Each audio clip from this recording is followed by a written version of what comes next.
All right. Hello, everybody, and welcome back to the channel. My name is Azalea Akari, and today I will be going over my Amber Flight Gaming Season 10 team. Oh boy, I am very shocked that I'm actually playing this league.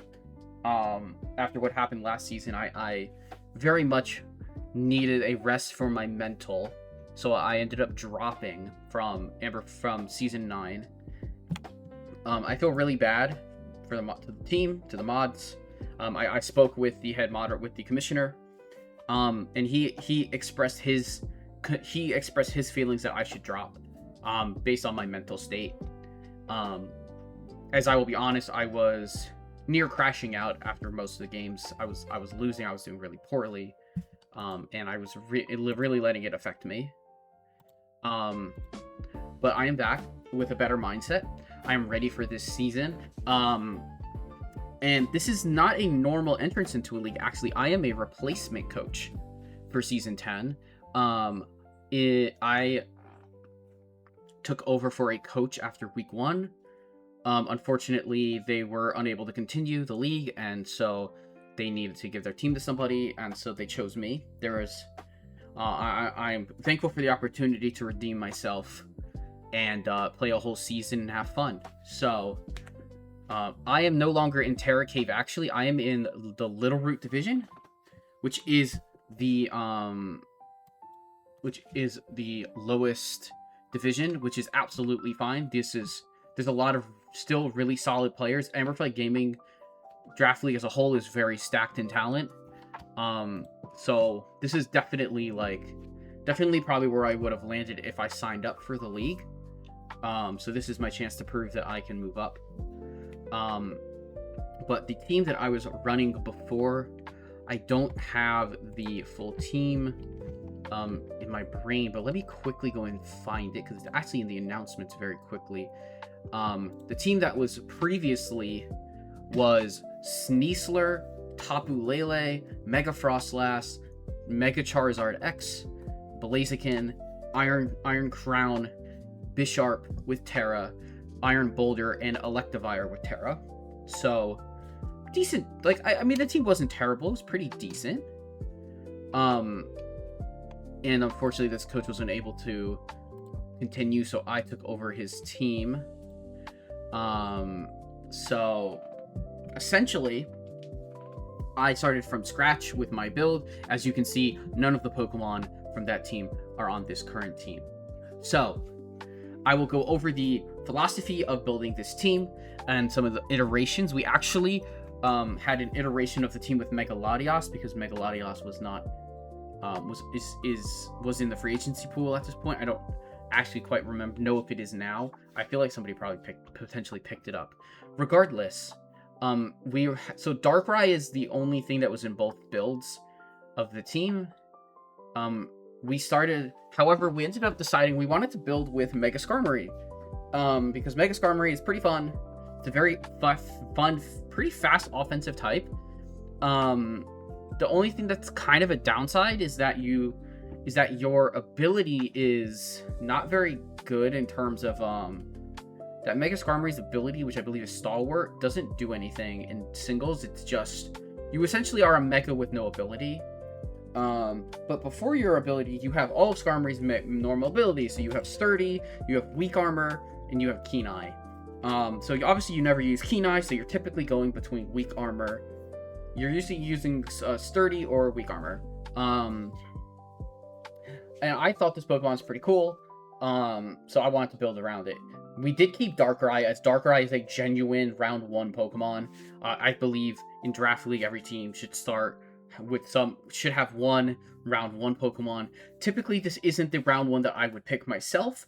However, with less Pokemon on the team, with less Pokemon to pick from, as every other team in the league was already created before I came in, I will gladly take Darkrai. He's very fast. He's 125 speed, as you can see. He has a lot of strong things about him. And a very, very just super good offensive Pokemon in general, I would say. So very happy to have him returning to me. The first time I'm using these two Pokemon since PML Season 5, which is Victini, my favorite Victini, and Zapdos. So we have Carlos the Zapdos back on a team. Victini being a very solid mixed Pokemon, mixed attacker. You can go physical, you can go special.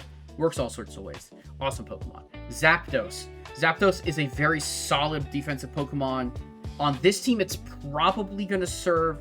On this team, I'd say it's going to kind of switch off what type of role it wants, whether it wants to be your defensive check or your offensive check. Or your physical check or your special check. My apologies. Yeah. Next up, we have Nidoking. Nidoking, a Pokemon that I have fallen very much in love with over the last off-season.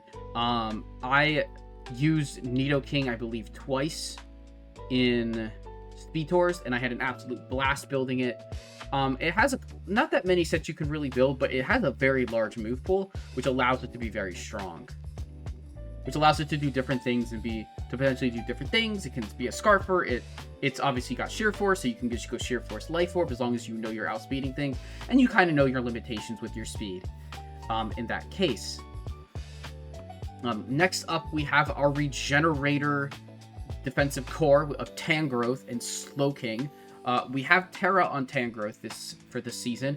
Tangrowth can do a number of good things with its Terra typing. It can generally you want it to become a better defensive type into one of its weaknesses. Potentially. For Slowking, Slowking is just a very awesome Pokemon. It does have, I believe, Teleport. I don't have Teleport on this thing, but I believe I believe Slowking is a teleporter. It might have Chili. I'm not sure. Galarian Slowking, I think. So I guess Slowking would be the Chili user instead of Slowbro. Regardless, very good Pokemon. I don't know I think I used Slowking way back in the day in season maybe 3 or 4 of AFG. Deontay is a Pokemon I'm also familiar with, except this time it's not Terra. Deontay is a very, very, very bulky Pokemon with low HP, so you obviously want to always invest in its HP every week. You typically aren't putting any speed in it realistically. Like, if anything, you're lowering its speed and clicking Trick Room. This Pokemon is very fun. Is a very interesting Trick Room, Power or Meteor Beam Pokemon. Obviously it has its big weaknesses of water and of it being weak to water, it being weak to ground, which are very common, and grass as well. Technically, offensive grass types, there's not a whole ton of them that are super popular right now. So I think Deontay's pretty solid for that reason. Clear Body also not allowing it to get intimidated. Next up we have is our final Pokemon, our 2-pointer. We have Volbeat. Commonly, I will call it Volbeat. Just like we have Victini, we have Volbeat. And it'll have its weak. It's a prankster user. It's obviously with Terra, you can change its typing off of Bug to something that's really strong for it. And I don't know if it's going to come to any matches specifically, but it has decent enough stats. It is my lowest base stat total at 430, but that doesn't mean it can't find its niche. So, very excited to have this team for the season. And I will be making videos of all my matches. You will notice this season, I will say it right here, there is no week 1 match. Obviously, I took over the team after week 1. So my team started with a record of 0 wins, 1 loss with a -3 differential, as that match was actually a disqualification loss for the former coach of this team. So I will put up my week 2 match early in this upcoming week. It's currently June 7th. So happy 6/7 to everybody. And I will see you, and I'm so excited to be back for this season. Hope you all enjoy the content that will be coming for this Littleroot season, and I will talk to you all in the next video. Have a fantastic rest of your day, evening, or morning, wherever you are in the world. Goodbye.